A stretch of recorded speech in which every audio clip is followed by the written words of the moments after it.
Uma das empresas mais valiosas do planeta está mandando carta de advogado para quem nem trabalha mais nela.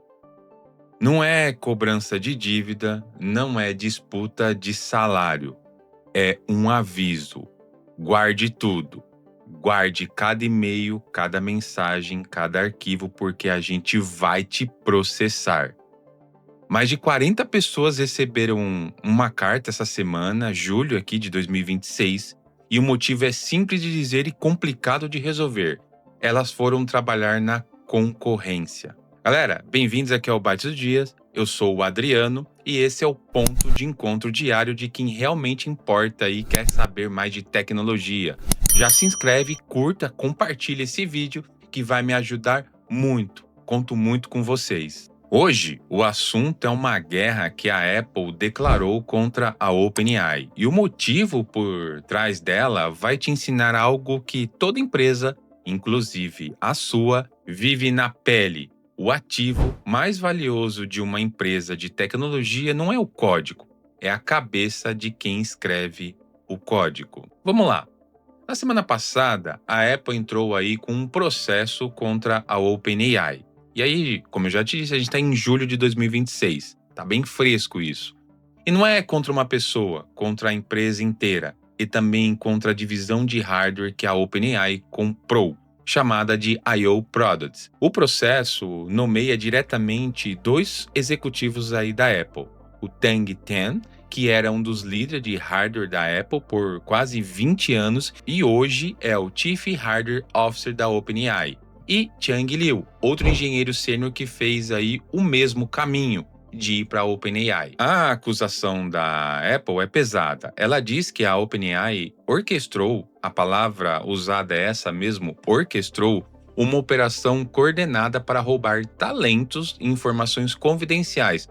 Não é só pessoas, são processos de fabricação, desenho de produto, segredo de engenharia de hardware que a Apple levou aí anos para desenvolver. Tá até rolando aí, parece que um ex-funcionário não devolveu o notebook para a Apple, conseguiu acessar os arquivos lá da Apple, dos servidores da Apple, depois de desligado. Houve uma falha aí, né, nos processos aí de acesso após desligamento desse engenheiro. E ele conseguiu, mandou e-mails aí, avisou os amigos que estavam lá na Apple que estava conseguindo acessar os arquivos com o antigo computador ali dele da Apple. Então isso é muito sério, tá? E algo aí para as empresas ficarem bem ligadas. Bom, e agora, essa semana, veio o segundo capítulo dessa história. A Apple mandou aí o que ela chama de carta de preservação legal para mais de 40 ex-funcionários que estão hoje na OpenAI. E deixa eu explicar o que é isso, porque é um detalhe técnico jurídico que carrega uma mensagem gigante. Uma carta de preservação não é um processo, é um aviso formal. Você é obrigado por lei a guardar qualquer documento, e-mail, mensagem ou arquivo que possa ser relevante para esse caso. Se você apagar algo, isso vira uma prova contra você instantaneamente. Advogados especialistas em propriedade intelectual dizem que isso é um padrão em casos complexos, mas o padrão aqui é o volume, dezenas de cartas de uma vez para pessoas em que teoria só trocaram de emprego. E olha que interessante isso aqui. A Apple não está processando pessoas por terem pedido demissão, né, solicitado demissão. Ela está processando porque acredita que a saída delas foi, na prática, uma forma de tirar o conhecimento proprietário da empresa pelas portas dos fundos. E é bem isso. Mas esse buraco é um pouquinho mais fundo, galera. Vamos prestar atenção. E vem um número aí que eu acho que poucas pessoas perceberam. Não são só 40, tem mais de 400 ex-funcionários hoje da Apple trabalhando na OpenAI. 400. E pensa comigo, a Apple é uma empresa que historicamente é obcecada por segredos. Ela é conhecida, admirada por conseguir aí manter produtos em sigilo total até o dia do seu lançamento. Isso é cultura, é processo, é década de disciplina interna que a empresa construiu. E aí, do nada, uma empresa de inteligência artificial que nem existia há 10 anos virou o destino favorito de quem sai da Apple. Por que isso está acontecendo? Porque a OpenAI está construindo hardware próprio. Depois de comprar aí startups o ex-designer e chefe da Apple, a IO Products, e para fazer isso rápido, o caminho mais curto é contratar quem já faz isso aí, sabe fazer há décadas. E a pergunta que a Apple está fazendo na justiça é: essas pessoas levaram só a experiência delas ou levaram a receita? E aqui, o ponto que eu quero que você carregue dessa nossa conversa, esse bate-papo, que em qualquer negócio baseado em conhecimento, não é só sobre tecnologia. O principal ativo da empresa anda, fala, pode pedir demissão a qualquer momento. Diferente de uma fábrica que você pode trancar o conhecimento num cofre, ele mora na cabeça das pessoas, é fato. E isso muda completamente como empresas precisam aí pensar em retenção, contrato aí de confidencialidade, em cultura, porque a defesa não é só jurídica, ela é estratégica. Quando o produto da sua empresa é conhecimento, sua maior vulnerabilidade competitiva não é um concorrente copiar o seu site, é o concorrente contratar as pessoas certas da sua empresa. Vamos dar um passo para trás e entender aí esse tabuleiro inteiro. A OpenAI não quer só fazer o melhor modelo de inteligência artificial. Ela quer um hardware novo. Dizem que é algo entre um celular e um assistente sempre ligado, sem tela e pensando para ser o próximo iPhone, só que pensando na era de AI.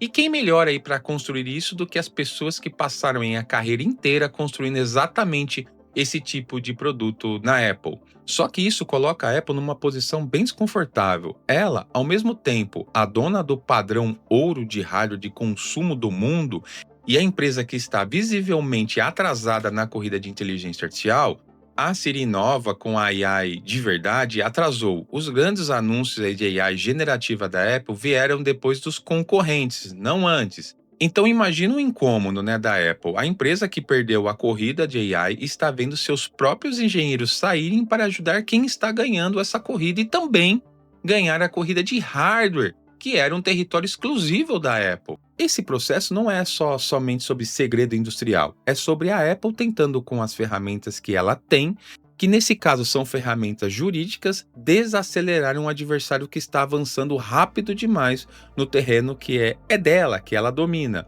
Isso é comum em momentos de viradas de tecnologia, quando uma indústria aí muda de eixo, de computador pessoal para internet, de internet para mobile e agora de mobile para AI. Sempre tem um momento em que gigantes estabelecidos tentam usar processo, regulação ou pressão de mercado para ganhar tempo, porque o produto sozinho não está ganhando a corrida. Entendem? Então, quando uma empresa recorre pesado ao jurídico contra o concorrente, muitas vezes isso não é sinal de força, é sinal de que ela sente o produto perdendo a corrida e está comprando tempo. Bom, juntando tudo, a Apple processa a OpenAI, manda a carta para 40 ex-funcionários, alega roubo de segredo industrial. A OpenAI nega, claro. E no fundo dessa história tem uma verdade desconfortável para qualquer líder assistindo isso agora. O seu ativo mais valioso pode simplesmente pegar o crachá, entregar o notebook e ir embora para o concorrente amanhã de manhã. A lição que fica não é jurídica, é estratégica. Se sua vantagem competitiva mora inteiramente na cabeça de um grupo pequeno de pessoas, a sua empresa está mais frágil do que o balanço financeiro sugere. E aqui vai uma pergunta que eu queria deixar para você pensar e, se quiser, claro, debater aqui comigo nos comentários com as pessoas aqui interagindo. A Apple está certa em usar a força jurídica para proteger o que ela construiu ao longo dessas décadas? Ou isso é uma gigante tentando na justiça competir aí com uma ideia melhor porque não conseguiu competir no produto? E aí, o que você acha? Porque tem argumentos sólidos dos dois lados, tanto da Apple quanto da OpenAI. Proteger a propriedade intelectual é legítimo. Sem isso, ninguém investe em inovação de longo prazo. Mas também é verdade que, historicamente, quando as empresas correm ao tribunal, é porque o mercado já deu o veredito primeiro. Deixe aqui a sua opinião, comenta aqui com a gente, vamos continuar essa troca. E esse foi o Bytes do dia de hoje. Se o conteúdo te deixou aí mais preparado para a próxima conversa de tecnologia que você tiver no trabalho, deixe aqui o like, se inscreve e volta aqui a assistir os próximos vídeos. Eu vou deixar um vídeo aqui que eu lancei aqui essa semana, que é sobre 3 perfis da internet, que é bem descontraído, tem aí interações diferentes com o ChatGPT. Tem até briga aí do ChatGPT contra o Grok, aí o perfil colocou para rodar, e eu acho que vale muito a pena você assistir. Pessoal, muito obrigado e até o próximo vídeo.